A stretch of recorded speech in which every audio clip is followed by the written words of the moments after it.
சொக்கனுக்கு பக்கத்திலே சோடி என்று வந்தவளே நூல் போடவையில் ஒளிஞ்சுக்கிட்டு நினைச்ச தாளம் போடணுமே.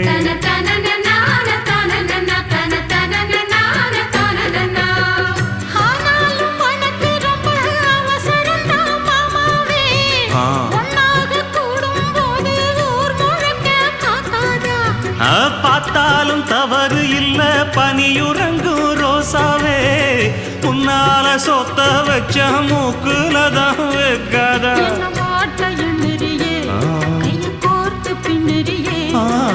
பாட்ட பாடி பல விதமாக சேட்ட பண்ணுறியே.